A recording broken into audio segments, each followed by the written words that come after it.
On vous a menti sur la naissance de Lomé. Voici ce que disent les anciens. Ici, on ne raconte pas de bobards. On révèle ce qu'on a oublié. Et si tout avait commencé, bien avant les Allemands, avec un homme seul et des arbres qu'on ne voit plus aujourd'hui, bien avant 1897, bien avant les rails, les ports et les wharfs, il existait un lieu appelé Alomé.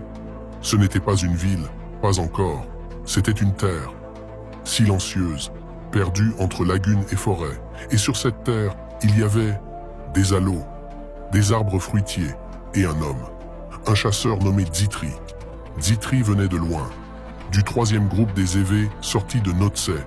Il voulait fuir les bêtes féroces, les conflits humains. Il trouva une cachette et y construisit sa première hutte. Il appela cet endroit Alomé, au milieu des aloes.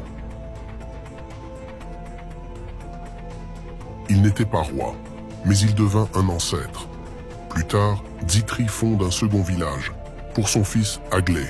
Il l'appelle Adelato, le quartier des chasseurs. Aujourd'hui, on l'appelle Bay. Un jour, des Adjas arrivent, des fuyards, des exilés du Dahomey.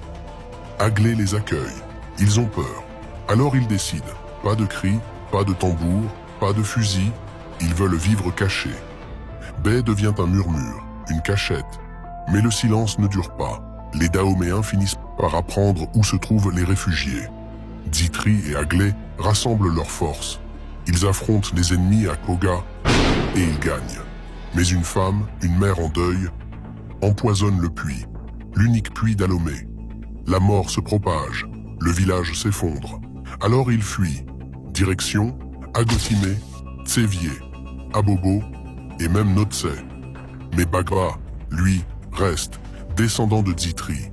Il revient sur les traces de ses ancêtres. Et plus au nord, au bord de la lagune, il reconstruit.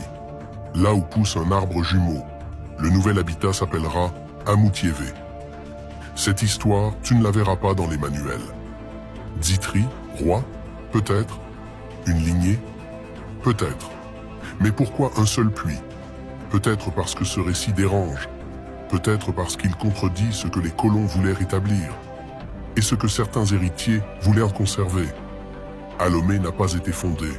Elle a été habitée, silencieusement, longtemps, par des hommes qu'on n'a jamais célébrés. Dzitri ne bâtissait pas une ville, il cherchait un refuge. Et sans le savoir, il ouvrait une brèche dans notre mémoire.